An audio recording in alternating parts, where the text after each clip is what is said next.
Tapi di akhir-akhir ini saya lihat agak berubah Pak Erik ini. Banyak komisaris nggak jelas kemudian ditempatkan. Ada yang dalam rangka politik mundur, istrinya dipakai. Jadi ada direksi yang bawa-bawa politik dimasukkan. Padahal tidak kompeten. Ada yang lulusan teknik arsitektur masuknya ke ngurusin gas. Terima kasih pimpinan. Terima kasih Pak Menteri, Pak Erick Thohir dan jajarannya. Sudah lama nggak ketemu Pak. Saya pertama tentu apresiasi juga atas pencapaian laba dan dividen. Juga apresiasi atas support dari Kementerian BUMN sehingga banyak teman-teman terpilih kembali. Karena ada hubungan yang baik, tentu ini membantu Bapak Ibu semua.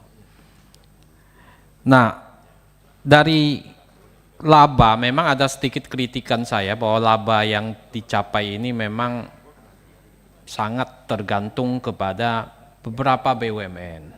Ketergantungan ini menjadi problem Pak Menteri. Jadi ke depan ini nggak boleh terjadi lagi. Ya, tidak terasa Pak Menteri kan sudah duduk di sana 5 tahun. Tentu doa kami Pak Menteri bisa lanjut duduk di sana terus gitu.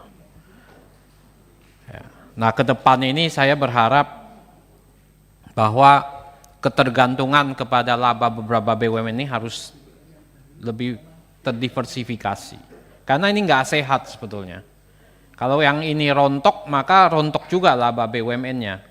Terutama ketergantungan pada laba dari Bank Himbara, ya, maupun Pertamina dan beberapa telkom perusahaan besar. Nah ini catatan saya.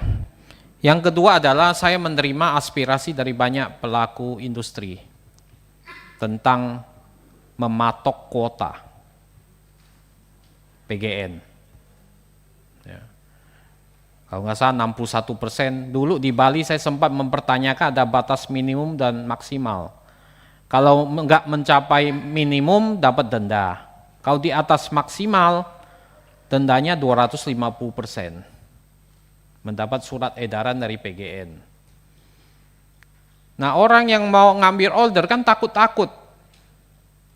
Kalau mencapai maksimal, melebihi maksimal, dendanya 250% Pak Menteri. Ya ini kan bisa menciptakan deindustrialisasi.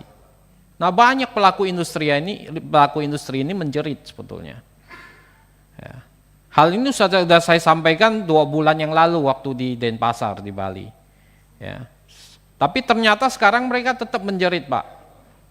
Pasokannya itu dipasok hanya 61%. Di Sumut katanya 11% doang Pak Menteri. Jadi ini catatan penting soal industri di dalam negeri. Mau gimana kita bicara industrialisasi, yang terjadi malah deindustrialisasi. Nah ini mohon perhatian Pak Erik.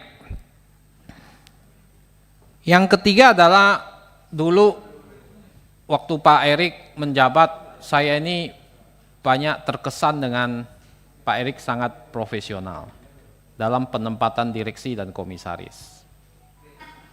Ya. Tapi di akhir-akhir ini saya lihat agak berubah Pak Erik ini.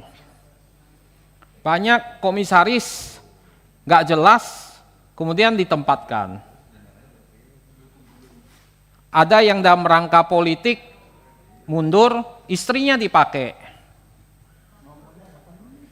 Ya kan? Jadi ada direksi yang bawa-bawa politik dimasukkan. Padahal tidak kompeten. Ada yang lulusan teknik arsitektur masuknya ke ngurusin gas. Ya. Nah ini kan Pak Erik kan harus meninggalkan nama baik ini dalam mengelola BUMN. Nah kita harapkan konsistensi ini jadi penting Pak Erik. Ya. Anaknya masih muda, nggak ngerti apa-apa, hanya ngurusan bisnis perusahaan kecil, perusahaan keluarga, bisa tiba-tiba ngurusin ikut komisaris ngawasin perusahaan besar. Ini catatan yang menurut saya berharap Pak Erik kembali ke tahun-tahun awal sampai pertengahan sampai akhir ini, saya tahu banyak tekanan-tekanan politik, tapi konsisten saja Pak. Ya, kalau emas sampai kapanpun jadi tetap emas Pak. Gitu. Ya, jangan ikutin nasihatnya Pak Kilmi juga, begitu. Bercanda Pak Kilmi.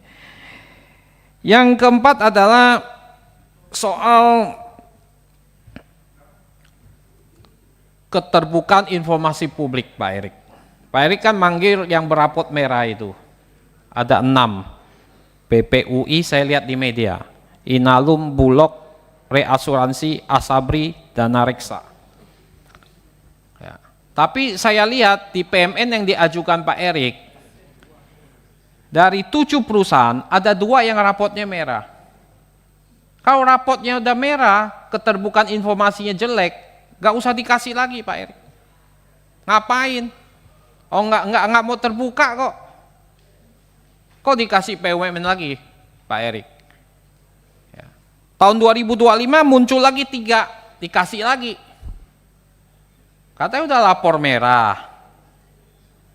Ya di stop aja, orang nggak mau berbuka. Pak Erik sendiri yang ngomong, oh nggak mau berbuka gimana? Sekarang kok nggak mau buka diri? Kalau nggak mau buka diri ya di stop aja, nggak usah kasih. Nanti habis ini Pak PMN-nya ini Pak. Nggak tahu uangnya lari kemana ini. Nah ini tegas saja Pak Erik. Ya. Udah coba-coba mau menyembunyikan sesuatu. Rapor merah, kan Pak Erik sudah mau panggil katanya. Nah saya harapkan tegas saja sama mereka. Kalau enggak ya stop aja. DPR juga akan menyarankan ini supaya di stop ini. Ya. Karena rapornya sudah merah begitu. Kalau partainya merah bagus Pak.